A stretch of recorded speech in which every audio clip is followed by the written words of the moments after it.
রাধাষ্টমী ব্রতের দিন ভুল করেও করবেন না এই কয়েকটি কাজ, তাহলে আপনার গৃহের অমঙ্গল কেউ ঠেকাতে পারবে না। বন্ধুরা, আপনি ব্রত পালন করুন বা নাই করুন, কিন্তু শাস্ত্রীয় বিধান অনুযায়ী রাধাষ্টমী ব্রতের দিন এমন কয়েকটি কাজ আছে যা ভুল করে নিজের অজান্তেও যদি করা হয় তাহলে মা লক্ষ্মী সে গৃহ ত্যাগ করেন। আর মা লক্ষ্মী যে গৃহে থাকেন না সে গৃহে অর্থকষ্টে সকলকে ভুগতে হয়, জেরবার হতে হয় দারিদ্রতায়। শাস্ত্রীয় বিধান অনুযায়ী জন্মাষ্টমী ব্রতের পূর্ণ ফল পেতে শ্রী রাধা অষ্টমী ব্রত পালন আবশ্যিক। কৃষ্ণ জন্মাষ্টমীর ঠিক 15 দিন পরে ভাদ্রপদ মাসের শুক্লপক্ষের অষ্টমী তিথিতে রাধা অষ্টমী পালিত হয়। এই দিনে শ্রী রাধার জন্ম হয়েছিল, যা সারা দেশে রাধা অষ্টমী হিসেবে পালিত হয়। কথিত আছে রাধা অষ্টমীর উপবাস করলেই জন্মাষ্টমী উপবাসের পূর্ণ ফল লাভ করা সম্ভব। এর পৌরাণিক তাৎপর্য বেশ বিশেষ। কথিত আছে রাধা অষ্টমীতে উপবাস করলে 1 লক্ষ একাদশীর ফল লাভ হয়। সমস্ত কঠিন বাধা বিঘ্ন যেমন দূর হয়, তেমন পাপ নাশ হয়। শ্রী রাধা রানীর কৃপা লাভ না করলে পরমেশ্বর ভগবান শ্রীকৃষ্ণের কৃপা লাভ করা সম্ভব নয়। বন্ধুরা, এই পর্বে আমরা রাধাষ্টমীর পুণ্য দিনে কোন কাজগুলি করতে হয় না তা যেমন আপনাদের জানাবো, তেমনি বাস্তুশাস্ত্র অনুসারে এবং শাস্ত্রীয় বিধান অনুযায়ী এমন কয়েকটি কাজ আছে যা করলে গৃহলক্ষ্মী প্রসন্ন হবেন সে সম্পর্কেও আপনাদের বিস্তারিত জানাবো, এবং যা পালন করলে সারা বছর আপনারা ধনধান্যে পরিপূর্ণ থাকবেন মা লক্ষ্মীর আশীর্বাদে। যে কোনো পুজোর ক্ষেত্রে আমাদের বাড়ির যে নিত্য পুজো হয় সেখানেও কিন্তু তুলসী পাতা আমরা ব্যবহার করে থাকি। আর এই তুলসী পাতা তোলার ক্ষেত্রে বিশেষ বিধিনিষেধ রয়েছে। বাস্তুশাস্ত্র আমাদের জানাচ্ছে রাধাষ্টমীর এই পুণ্য দিনে ভুল করেও তুলসী পাতা ছিঁড়তে নেই। পুজোর কাজে যে তুলসী পাতার প্রয়োজন হবে তা রাধাষ্টমীর আগের দিন আপনারা তুলে রাখুন, কারণ তুলসী পাতা শুকিয়ে গেলেও বাসি হয় না। ভুল করেও রাধাষ্টমীর দিন আপনারা কিন্তু তুলসী পাতা তুলবেন না। দ্বিতীয় যে কাজটির কথা আপনাদের জানাবো যা ভুল করেও রাধাষ্টমীর দিন করবেন না, তা হলো কোনো ধরনের গাছ কাটবেন না। শাস্ত্রীয় বিধান অনুযায়ী রাধাষ্টমীর দিন বাস্তুতে যদি গাছ কাটা হয় তাহলে চরম বিপর্যয় নেমে আসে। আপনারা রাধাষ্টমীর পুণ্য লগ্নে চেষ্টা করবেন একটি গাছ বাড়িতে লাগাতে, বা আপনারা কোনো চারা গাছ দানও করতে পারেন।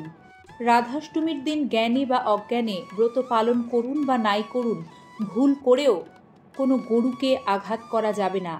কোনো গরুকে বাড়িতে এলে দূর দূর করে তাড়িয়ে দেবেন না রাধাষ্টমীর পুণ্য লগ্নে, এতে কিন্তু চরম ক্ষতি হয়ে যাবে বাস্তুর। চেষ্টা করবেন রাধাষ্টমীর পুণ্য লগ্নে গরুকে সেবা করতে। গো সেবা করলে ভগবান কৃষ্ণ যেমন খুশি হন তেমনি প্রসন্ন হন রাধারানী। এতে করে গৃহের কল্যাণ হয়, মা লক্ষ্মী প্রসন্ন হয় এবং মা লক্ষ্মীর আশীর্বাদে আপনার সংসার ভরে থাকে অর্থ সম্পদে। রাধাষ্টমীর পুণ্য লগ্নে শাস্ত্রীয় বিধান অনুযায়ী প্রাণী হত্যা একেবারেই নিষিদ্ধ।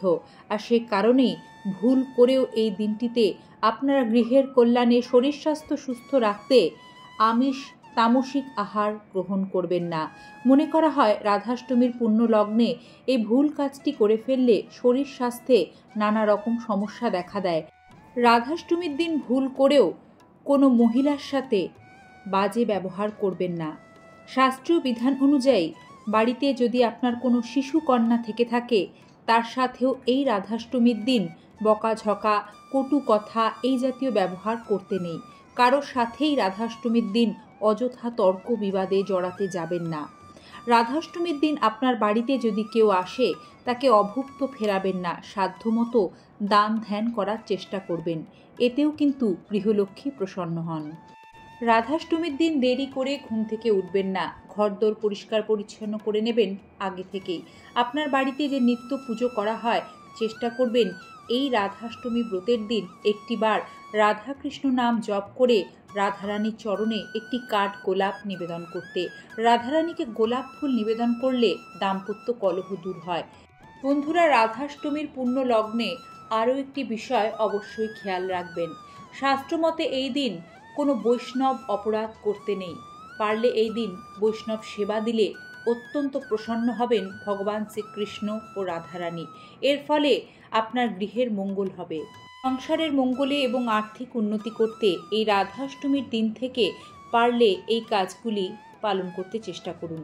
এমন বিশ্বাস করা হয় যে রাধা অষ্টমী থেকে পরবর্তী 10 দিন পর্যন্ত কিছু বিশেষ কাজ করা হলে বাড়িতে আর্থিক সমৃদ্ধি আসে, আর আমরা সকলেই আর্থিক উন্নতি চাই। তাহলে আসুন জেনে নিই এই বিষয়ে কোন কাজগুলো আমাদের করতে হবে। রাধা স্তোত্র পাঠ করতে হয়। বলা হয় রাধা অষ্টমী থেকে পরবর্তী 16 দিন রাধা স্তোত্র পাঠ করা উচিত। যদি না পারেন তাহলে রাধা সহস্রনাম স্তোত্র পাঠ করুন। কথিত আছে যে এই পাঠের মাধ্যমে আপনি মা লক্ষ্মীকে খুশি করতে পারবেন, শ্রীকৃষ্ণের বিশেষ আশীর্বাদ লাভ করতে পারবেন। আর্থিক উন্নতি হতে শুরু করে এই প্রক্রিয়াটি করতে পারলে। দ্বিতীয় যে কাজটির কথা আপনাদের জানাবো তা হলো মা লক্ষ্মী স্তোত্র পাঠ করা। সুরাইয়া বলে একটি উৎসব আছে যা শুরু হয় এই রাধা অষ্টমীর দিন থেকে। ধর্মীয় দৃষ্টিকোণ থেকে সুরাইয়া উৎসব রাধা অষ্টমী থেকে নিয়ে আগামী 16 দিন পর্যন্ত চলে। কথিত আছে 16 দিন ধরে দেবী লক্ষ্মী স্তোত্র পাঠ করলে উপকার পাওয়া যায়। এটি সম্পদ এবং সমৃদ্ধি নিয়ে আসে। আর এই 16 দিন ব্যাপী লক্ষ্মী স্তোত্র পাঠ করার সময় যে শুক্রবারটি পড়বে সেই শুক্রবার দিন জাফরানযুক্ত ক্ষীর মা লক্ষ্মীকে নিবেদন করবেন। এতে করে ঘরে আর্থিক সমৃদ্ধি আসে, পরিবারের সুখ বেড়ে ওঠে, স্বামী স্ত্রীর মধ্যেও সম্পর্ক মধুর হয়। শ্রীকৃষ্ণ এবং শ্রী রাধার একসঙ্গে পুজো করুন। রাধা অষ্টমী থেকে পরবর্তী 16 দিন রাধা এবং শ্রীকৃষ্ণের যুগল মূর্তিতে পুজো করা উচিত। এই সময় রাধাকে বিবাহের সামগ্রী উপহার দিন এবং যতটা সম্ভব রাধা কৃষ্ণ নামটি জপ করুন। সম্ভব হলে এই 16 দিন গরুকে সবুজ তাজা ঘাস খাওয়ান। এতে করে অনেক রকমের গ্রহ দোষ দূর হয়ে যায়। অর্থের অভাব সে গৃহে কখনোই হয় না এই নিয়মগুলি পালন করলে। রাধাষ্টমী ব্রত কোনো বিশেষ কারণে যদি পালন করতে নাও পারেন তবুও চেষ্টা করবেন রাধাষ্টমী সম্পর্কিত যে এই বিধি নিষেধগুলো আছে তা পরিবারের কল্যাণে অবশ্যই পালন করতে।